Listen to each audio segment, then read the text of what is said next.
Shalom jemaat Tuhan. Hari ini kita akan bersama-sama belajar tentang spiritualitas Injili, saudara. Saya mengajak kita membaca dari Yohanes pasal 3 ayat 1 sampai ayat yang ketiga. Saya bacakan untuk kita. Adalah seorang Farisi yang bernama Nikodemus, seorang pemimpin agama Yahudi. Ia datang pada waktu malam pada Yesus dan berkata, "Rabi, kami tahu bahwa engkau datang sebagai guru yang diutus Allah.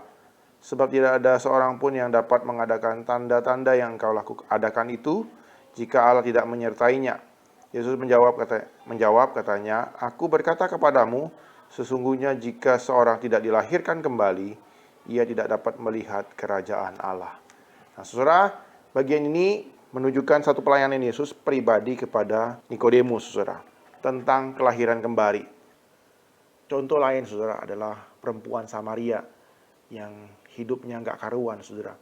Hidup kumpul kebo dengan laki-laki, saudara. Yesus sengaja menjumpai dia, menyatakan dirinya sebagai Mesias. Dalam perjumpaan itu, Yesus menyatakan dosanya. Dan dia sadar bahwa ia berjumpa dengan seorang nabi. Namun Yesus menyatakan dirinya Mesias kepadanya. Dan setelah itu hidupnya berubah, saudara. Dia menyaksikan perubahan hidupnya. Dia menyaksikan Yesus yang mengubah hidupnya. Juga ada satu lagi, saudara, kisah seorang buta sejak lahir. Yesus menyembuhkan dia. Namun kesembuhannya diprotes oleh orang Farisi dan ahli Taurat. Dia dikejar-kejar, diinterogasi, ditanya orang tuanya. Namun dia berkata, "Aku sembuh karena seorang yang menyembuhkanku. Aku tidak tahu siapa itu." Akhirnya orang ini dikucilkan, diekskomunikasikan oleh ahli Taurat dan orang Farisi, dan Yesus menjumpainya. Dan Yesus menyatakan diri kepadanya, "Akulah Mesias itu." Dan orang buta itu percaya kepada Tuhan Yesus. Nah, saudara, itu beberapa contoh Tuhan Yesus melakukan penginjilan secara pribadi, mengubahkan orang-orang yang ia jumpai itu.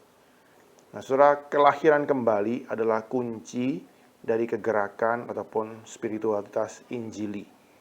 Ya, itu artinya gereja kita mengakui spiritualitas ini dan harusnya kita menghidupinya, saudara. Kaum Injili itu, kita sebagai gereja Injili, bukan hanya sibuk menginjili. Sebenarnya fokus utamanya adalah supaya setiap orang mengalami pertobatan secara pribadi, mengalami kelahiran baru, saudara.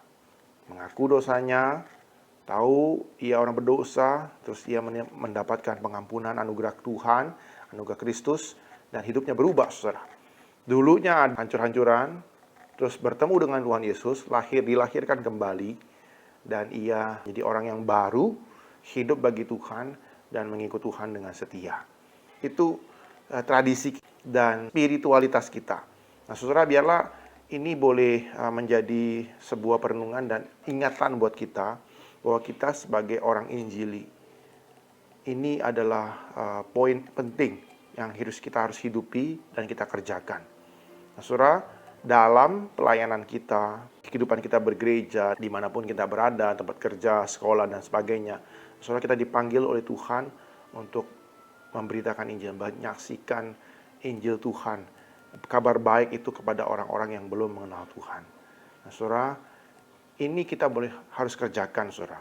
Kita bersaksi tentang Tuhan, baik secara pribadi, satu persatu dengan orang yang kita doakan, ataupun kita kasihi, kita menceritakan tentang Kristus, membawa mereka mengenal Kristus, bertemu dengan Kristus, mengalami perjumpaan dengan Kristus, dan hidupnya berubah, saudara. Dilahirkan kembali. Nah, dalam kelompok-kelompok kecil, ataupun di dalam persekutuan rumah, kita melakukannya juga, saudara. Supaya kita bisa hanya memastikan orang-orang yang di sekitar kita, jemaat yang percaya kepada Tuhan, mengalami perubahan itu, mengalami pertobatan itu. Nah, saudara, itulah juga mengapa kita melakukan KKR. Itu intinya, saudara, adalah supaya mereka bertemu dengan Tuhan Yesus dan mengalami kelahiran baru, saudara. Mengalami pertobatan dan hidup mereka berubah saat itu, ketika mereka bertemu dengan Kristus. Dan kita terus boleh melakukannya dalam rangka kita juga melakukan amanat agung, kita memuridkan orang-orang yang percaya itu, yang telah bertobat itu, supaya mereka mendengarkan firman Tuhan dan melakukan firman Tuhan dan hidupnya berubah, saudara. Karakternya diubahkan. Namun segala yang kita boleh lakukan dalam pelayanan kita di gereja ataupun dalam kehidupan kesehari-hari, spirit Injili itu adalah spirit mengabarkan Injil, membawa orang bisa bertemu dengan Kristus, mengalami pertobatan. Itu semangat kita. Dan biarlah kita boleh terus berjuang akan hal ini. Apapun cara kita, bisa seperti bisa penginjilan pribadi, bisa kesaksian biasa, lewat tindakan ataupun perkataan. Namun kita berjuang menceritakan Kristus, itu kebangunan rohani yang bisa terjadi dalam setiap orang, saudara. Melalui kita, bukan hanya saya sebagai hamba Tuhan, tetapi setiap jemaat Tuhan yang mengalami Injil itu, yang mengalami kelahiran baru itu, kita boleh beritakan Injil itu, saudara. Kita boleh beritakan kesaksian hidup kita, saudara. Dulu saya berdosa, hancur. Tapi Tuhan menjumpai saya, Tuhan mengasihi saya, Tuhan menegur saya, mengingatkan saya oleh orang-orang atau hambanya. Dan saya bertobat, mengalami perubahan hidup luar biasa. Dan setelah menerima Kristus, berjumpa dengan Kristus, hidup saya berubah. Nah, sesimpel itu, saudara, kita bersaksi kepada orang-orang di sekitar kita. Dulu saya hancuran, tapi saya bertemu dengan Kristus. Hidup saya berubah. Saya mengalami kelahiran baru. Dan sekarang hidup saya baru, berubah.